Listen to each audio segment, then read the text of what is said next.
Alright, so picture this. You're a musician and you just bust 3 hours to the next town to play a gig. Pretty standard, right? You play your tunes, you pack up, you leave, and as you're leaving, the owner hands you $500 in cash. Pretty great. Now imagine the same scenario, but instead of 3 hours on a bus, it's 3 weeks on foot, with whatever else nature decides to throw at you, all while trying to keep your loot in one piece and your lungs from contracting the plague. You play that one-hit wonder about Jesus, everyone loves it, probably, and the Duke hands you your money. Hey, wow, thanks for the... Wait. What is this? It's your payment. What am I supposed to do with this? I don't know. Also, I might have given you the plague. The what?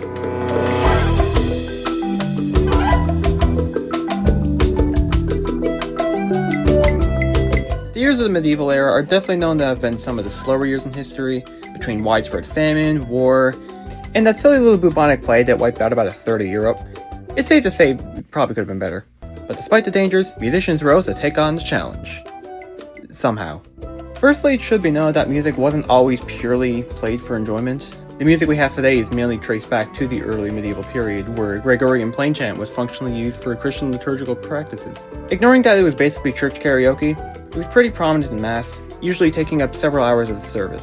Eventually, as plain chant became more of a common practice in the church, the works over the years were eventually compiled into Liber Usalis, which was basically a giant book with the liturgy for the whole year. Depending on the day, the progressions could be from 1 or 2 liturgical orders. The ordinary, a set of fixed practices for each day, and the proper, which occasionally appeared to shake things up for days like Christmas and Easter. You know, the holidays. Given this earlier period of music, which is still very simple, the routine of the ordinary ensured that chants would be better memorized and keep the Mass flowing smoothly. Seems pretty easy. No meter, no instruments to follow. Wow, I'm basically a monk. Take that, God.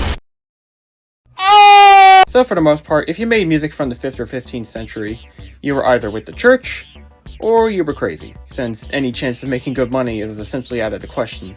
A 2021 article from Stephen Breeze depicts that the role of musicians in medieval times remains still mostly ambivalent, but it's stated that their purpose and their status varied depending on the context of where they performed. It wouldn't be until roughly the late 13th century where troubadours would make their way onto the scene. Like my example in the beginning, these folks would walk from settlement to settlement, spreading music. This is about where we start seeing a larger range of musicians playing for enjoyment, rather just because the church told them they should.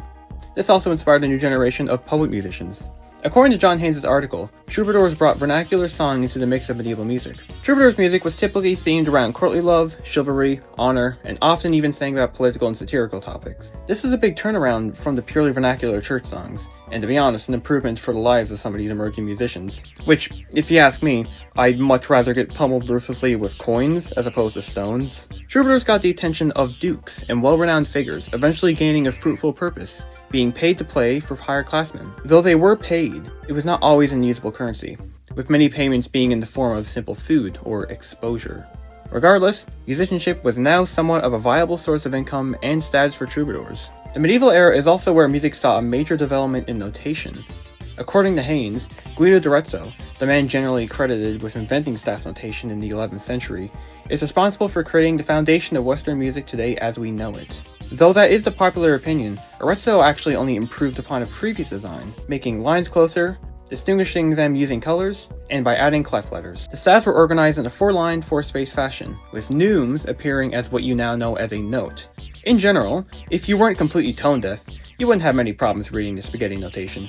So overall, not a bad gig, right? Wrong. Despite the aspects I've described so far, it really wasn't as good as it sounds. For one, monks singing plain chant for religious services weren't monetarily compensated for their work, as was an expectation that their devotion was of their own will to do so. They would do this for hours each day, and granted the simplicity of the songs and a little variety in choice, this would become repetitive very quickly. Can you imagine that? Like, playing hot cross buns for a living?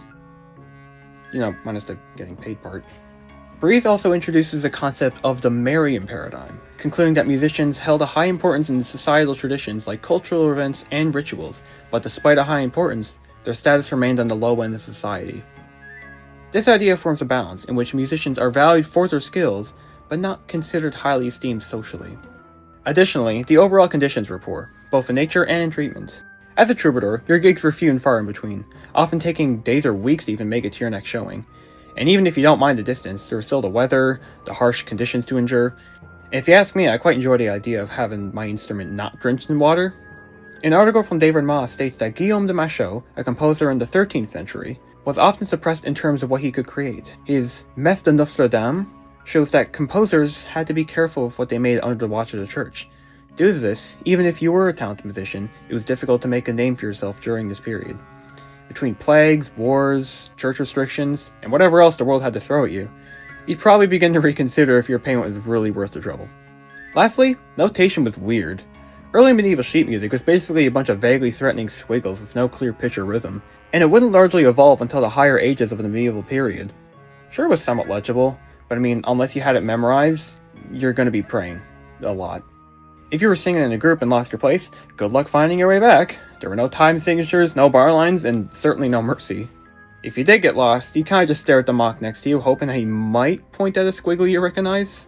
And don't even think about having your own copy. Parchment costs a fortune, so unless you lived somewhere that already had the music written out, or you were, rich, you were basically stuck winging it by ear, hoping nobody noticed that you were making half of it up. Overall, music was a growing art in the medieval era, and continued with great momentum as it later moved into the Renaissance and onwards. That being said, this was a different time.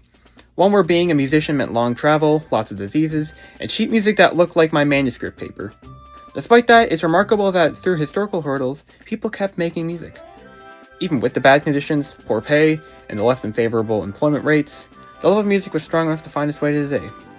And now we have music theory and Taylor Swift. What a world. Anyway, that's all from me. Stay in school, wear your seatbelts, and I'll see you in the next one. Peace.